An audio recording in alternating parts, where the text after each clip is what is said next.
तो मूवी की शुरुआत होती है एक जेल से। उस जेल में हर दिन कोई ना कोई किसी को मारता रहता था। उस जेल में दो ही सबसे खतरनाक कैदी थे, एक का नाम था डोमिनिक और दूसरा था एपेक्स। उस जेल में होने वाले झगड़ों का फायदा उठाकर एक दिन डोमिनिक ने एक कैदी को मरवा दिया। अब रोज रोज के झगड़ों से तंग आकर पुलिस ने फैसला लिया कि उन्हें किसी दूसरे जेल में शिफ्ट कर दिया जाए। और जब पुलिस वाले उन्हें ले जा रहे थे तो डोमिनिक और उसके साथियों को भागने का मौका मिल गया। डोमिनिक ने पुलिस वालों को मारकर उनके कपड़े खुद पहन लिए और सड़क पर जाकर एक गाड़ी को रोककर उनकी चेकिंग करने लगा ताकि उनको लगे कि वो असली पुलिस वाला है। लेकिन डोमिनिक को एक कार चाहिए थी, इसलिए उसने कार में बैठे सभी लोगों को मार दिया। उस कार में दो बच्चे भी थे जिन्हें देखकर एपेक्स को उन पर दया आ गई, लेकिन वो उन बच्चों को बचाने के लिए डोमिनिक के खिलाफ नहीं जा सकता था। इसके बाद हम बेकी नाम की एक 13 साल की लड़की को देखते हैं। बेकी दूसरे बच्चों से काफी अलग है। वो किसी से बात नहीं करती और ना ही उसका कोई दोस्त है। स्कूल के सभी बच्चे उसे बहुत तंग करते हैं, लेकिन बेकी उन्हें कुछ नहीं कहती। बेकी की मॉम के मरने के बाद वो और भी ज्यादा उदास रहने लगी। आज उसके डैड जेफ उसे एक सरप्राइज देने के लिए ले जा रहे हैं। रास्ते में वो लोग एक दुकान पर रुककर कुछ खाने पीने का सामान लेने लगे। वहाँ बेकी दूसरे बच्चों को अपने मम्मी पापा के साथ शॉपिंग करता देख दुखी हो गई, क्योंकि उसे अपनी मॉम की याद आ गई थी। इसलिए वो अकेले में जाकर अपनी मॉम का एक वीडियो देखने लगी जो उसने तब बनाया था जब उसकी मॉम हॉस्पिटल में थी। बेकी अपने फादर से बहुत नाराज थी क्योंकि उनका एक पुराना घर था जो बेकी की मॉम की आखिरी निशानी थी, लेकिन बेकी का फादर उस घर को बेचना चाहता था। इसके बाद जब वो लोग उस घर पर पहुंचे तब उसके फादर ने उसे बताया कि मैं ये घर नहीं बेच रहा, मैंने अपना इरादा बदल दिया है। अब ये सुनते ही बेकी बहुत ज्यादा खुश हो गई। यही सरप्राइज था जो जेफ उसे देना चाहता था। बेकी के लिए एक और सरप्राइज था। उसके फादर ने अपनी गर्लफ्रेंड कैला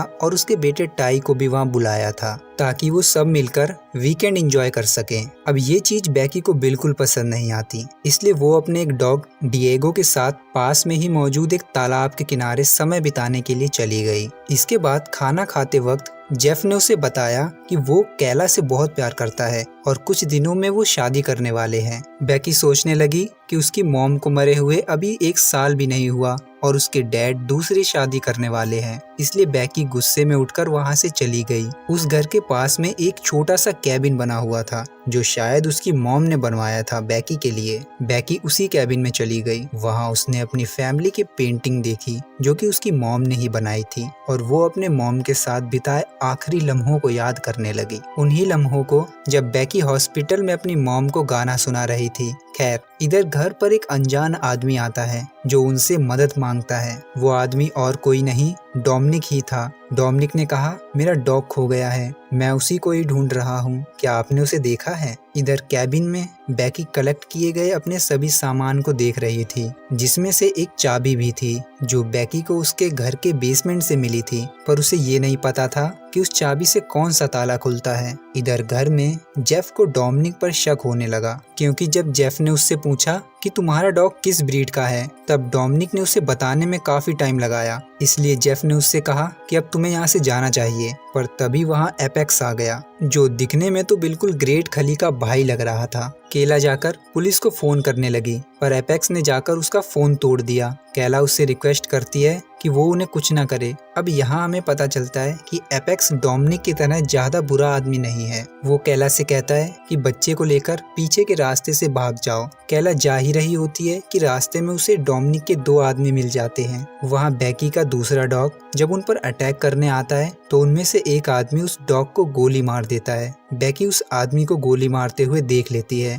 पर उसे समझ नहीं आता कि बाहर चल क्या रहा है, इसलिए वो चेक करने के लिए जाती है। अब वो दोनों आदमी कैला और टाई को पकड़कर दोबारा घर के अंदर ले आते हैं। वो आदमी डोमिनिक से कहता है कि उसने बेकी को मार दिया। अब ये सुनते ही जेफ परेशान हो गया। तब कैला कहती है कि वो डॉग तुम्हें कुछ नहीं करता, तुमने बेवजह ही उसे मार दिया। तब जेफ को तसल्ली होती है कि बेकी जिंदा है। अब बेकी आकर देखती है कि कुछ लोगों ने उसके डैड और कैला को बंदी बना लिया है। दरअसल डोमिनिक एक चाबी लेने आया था जो उसने जेल जाने से पहले ही घर के बेसमेंट में छिपा दी थी। डोमिनिक बेसमेंट में जाकर उस चाबी को ढूंढने लगता है पर उसे वो चाबी नहीं मिलती। इतनी देर में बैकी वहां आकर अपने रूम से एक वॉकी टॉकी ले जाती है। वो बेसमेंट बैकी के रूम के नीचे ही था। जब डोमिनिक बाहर आता है तो उसे वहां बैकी का बैग और फोन मिलता है, जिसे देखकर वो समझ जाता है कि ये बैकी का सामान है और वो कोई डॉग नहीं है बल्कि एक छोटी बच्ची है। डोमिनिक उस चाबी के बारे में कैला और जेफ से पूछता है पर उन्हें उस चाबी के बारे में कुछ नहीं पता था। तब डोमिनिक कैला के पैर में गोली मारकर उससे पूछता है कि बैकी कहाँ है, उसे यहाँ बुलाओ, शायद उसे कुछ पता होगा। तभी बैकी अपने वॉकी टॉकी से डोमिनिक से कहती है कि मैंने पुलिस को कॉल कर दिया है,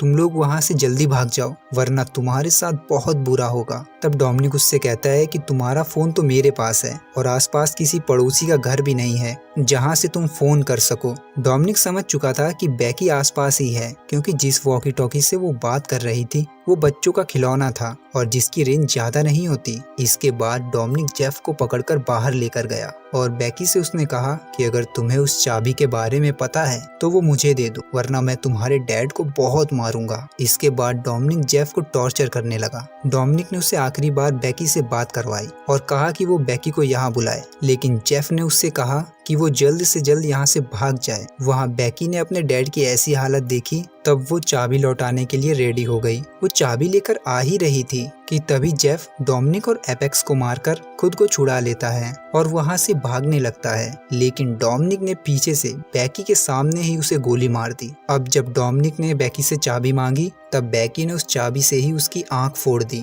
और वहाँ से भाग गई। डोमिनिक अपनी फूटी आंख लेकर वापस आया। उसने अपने एक साथी को बैकी को ढूंढने के लिए बाहर भेजा और खुद अपनी आंख की मलहम पट्टी करने लगा। बैकी भागते हुए उसी कैबिन में पहुंची। साथ ही उस आदमी ने भी बैकी को ढूंढ लिया। उसने जैसे ही कैबिन का गेट खोला डिएगो उस पर भौंकने लगा। इसके बाद उसकी बिल्कुल हिम्मत नहीं हुई कि वो कैबिन के अंदर जाए। तब उस आदमी ने बैकी से कहा कि अगर वो मुझे चाबी दे दे तो मैं यहाँ से चला जाऊंगा। बैकी उन बच्चों में से नहीं थी जो इस हालत में डर जाए और रोने लगे, बल्कि उसने फैसला किया कि वो इन आदमियों को इतनी आसानी से यहाँ से नहीं जाने देगी क्योंकि बैकी का अब इस दुनिया में कोई नहीं था और यहाँ से उन गुंडों का बुरा वक्त शुरू हो गया। बैकी ने जाकर एक सिक्का उस आदमी की तरफ फेंका ताकि उस आदमी को लगे कि बैकी ने चाबी फेंकी है। वो आदमी जैसे ही उसे उठाने के लिए जाने लगा बैकी ने उस पर जानलेवा हमला कर दिया। बैकी उसे मारकर वापस कैबिन में आ गई और अपने मुंह पर लगे खून को पोंछने लगी। डर उसके चेहरे पर जरा सा भी नहीं दिख रहा था। उसे देखकर ऐसा लग रहा था मानो उसके अंदर का शैतान जाग गया हो। एपेक्स जो कि डोमिनिक जितना बुरा नहीं था, वो किसी को मारना नहीं चाहता था। जब इस बात का एहसास डोमिनिक को हुआ तो उसने एपेक्स को एक गन देकर कहा कि मुझे मार दो क्योंकि तुम्हारी ये हमदर्दी हमारे प्लान को बर्बाद कर देगी। तब वहाँ एपेक्स ने डोमिनिक को भरोसा दिलाया कि उसकी वजह से उसका प्लान खराब नहीं होगा। अब इसके बाद बैकी ने एक वॉकी टॉकी डोमिनिक की तरफ फेंका और उससे कहने लगी कि बच्चे जब अच्छे होते हैं तो वो बहुत अच्छे होते हैं और जब बुरे होते हैं तो वो खतरा बन जाते हैं। अब ये डायलॉग सुनकर डोमिनिक की हालत पतली हो गई। डोमिनिक को लगा कि उसे बैकी को हल्के में नहीं लेना चाहिए, इसलिए वो कैला से कहने लगा कि उसे यहाँ वापस बुलाओ। तब कैला ने उससे कहा कि वो मेरी बात नहीं सुनेगी, तुमने उसके फादर को मारा है, वो चुप बैठने वालों में से नहीं है, इसलिए वो अपना बदला जरूर लेगी। अब कैला का ये एटीट्यूड देखकर डोमिनिक को कहीं ना कहीं डर लगने लगा था। उसने एपेक्स से कहा कि वो बैकी को तुरंत ढूंढकर यहाँ लाए। इधर बैकी तालाब के पास आकर वहाँ एक ट्रैप बिछाने लगी। इसके बाद वो इस आदमी के पास आई और उससे कहने लगी कि तुम्हें चाबी चाहिए तो मुझे पकड़ कर दिखाओ। बैकी उसे भगाते हुए उसी तालाब के किनारे ले गई। वहाँ पहुंचकर वो आदमी जैसे ही आगे बढ़ा वो तार में फंसकर नीचे गिर गया और कीलें उसके पेट में घुस गई। मौके का फायदा उठाकर बैकी ने भी उसे बहुत मारा और पानी में फेंक दिया। उस आदमी को तैरना भी नहीं आता था। अब ये देखकर बैकी ने वहाँ खड़ी बोट को स्टार्ट किया और उस आदमी के ऊपर ही चलाने लगी। वहीं बैकी को ढूंढते हुए एपेक्स भी वहाँ पहुँच गया। एपेक्स उसे उठाकर अपने साथ ले जाने लगा। तभी बैकी ने उसे काट लिया। तब एपेक्स ने उसे वहीं उठाकर पटक दिया। एपेक्स को तुरंत ही एहसास हुआ कि वो एक बच्ची है और वो एक बच्ची को नहीं मार सकता। अब एपेक्स ने फैसला लिया कि वो डोमिनिक का साथ नहीं देगा, इसलिए वो बैकी को बिना कुछ कहे वहाँ से चला जाता है। पर बैकी यहीं नहीं रुकने वाली थी, उसे अपना बदला भी लेना था। इसके बाद वो अपने डैड की डेड बॉडी के पास गई और उनके पॉकेट से कार की चाबी निकालकर वो कैला के पास गई। वहाँ खिड़की पर स्माइली इमोजी बनाकर उसने कैला को बताया कि वो ठीक है। अब ये देखने के बाद कैला डोमिनिक से बातें करने लगी ताकि बैकी को और समय मिल जाए अपने काम को पूरा करने में। कैला उससे कहने लगी आखिर उस चाबी से क्या खुलेगा जिसके लिए तुमने अपनी आंख फुड़वा ली। अब जब एपेक्स इतनी देर में वहाँ वापस नहीं आया तो डोमिनिक खुद बाहर चेक करने के लिए चला गया। तभी वहाँ बैकी कार लेकर आई और डोमिनिक को एक जोरदार टक्कर मार दी। पर बैकी को कार चलाना नहीं आती थी, इसलिए कार सीधा पेड़ से जाकर टकराई और कार के ऑटोमेटिक सिस्टम ने SOS मैसेज भेज दिया। इसलिए लोकल अथॉरिटीज अब कुछ देर में वहां पहुंचने वाली थी। इसके बाद डोमिनिक जब दोबारा बैकी को ढूंढने लगा तो उसने देखा कि बैकी आग जलाकर आराम से बैठी है। वहां डोमिनिक बैकी से कहने लगा कि तुम अब अनाथ हो और एक कातिल भी, इसलिए तुम्हें कोई गोद भी नहीं लेगा। लेकिन मैं तुम्हारी काबिलियत जान चुका हूँ, तुम एक ऐसी लड़की हो जो किसी से नहीं डरती, इसलिए तुम मेरे टीम में आ जाओ और मेरे साथ काम करो। लेकिन बैकी के सर पर तो खून सवार था। वो एक पिचकारी में केरोसिन भरकर लाई थी। उसने वहीं पर डोमिनिक के साथ आग की होली खेलना शुरू कर दी, पर डोमिनिक ने जैसे तैसे उस आग को बुझा लिया और इसके बाद उसने बैकी को पकड़ लिया। बैकी ने वो चाबी लॉकेट बनाकर अपने गले में पहन रखी थी और वहाँ डोमिनिक को वो चाबी मिल गई, इसलिए वो अब बैकी को मारने ही वाला था कि तभी एपेक्स वहां आ गया जिसने बैकी की जान बचा ली। एपेक्स ने उससे कहा कि इस बच्ची को यहाँ से जाने दो, पर डोमिनिक बैकी को किसी भी कीमत पर मारना चाहता था, इसलिए अब उसने एपेक्स पर भी गोली चला दी और डोमिनिक और एपेक्स के बीच फाइट होने लगी। इसी बीच बैकी को मौका मिला और वो गैराज से जाकर घास काटने की मशीन लेकर आ गई। उसने उस मशीन को डोमिनिक के फेस पर तब तक चलाया जब तक कि डोमिनिक का आधा फेस गायब नहीं हो गया। इसके बाद एपेक्स बैकी से बोला कि मैंने जो भी किया है वो माफ नहीं किया जा सकता, लेकिन मैं अपने किए पर शर्मिंदा हूँ, इसलिए मुझे माफ कर दो। वहाँ बैकी ने एपेक्स की कोई बात नहीं सुनी और सीधा उसे गोली मार दी। इतना खून खराबा तो उन गुंडों ने भी नहीं किया था जितना कि बैकी ने वहाँ किया। अब वहाँ पुलिस भी आ गई और वो बैकी को ले जाकर पूछताछ करने लगे। वहाँ बैकी ने सिर्फ यही बताया कि उन लोगों ने किस कलर के कपड़े पहन रखे थे। बैकी ने उस चाबी के बारे में पुलिस को कुछ नहीं बताया, ना ही ये बताया कि उसने उन गुंडों का क्या हाल किया था। पर पुलिस को ये बात पता चल गई थी क्योंकि उन्हें वो सारे हथियार मिले थे जिससे बैकी ने उनको मारा था। बैकी के फेस पर जरा सा भी डर नहीं था, ना ही पछतावा था। ऐसा लग रहा था कि उसके साथ कुछ हुआ ही नहीं। खैर, ये मूवी यहीं पर खत्म हो जाती है।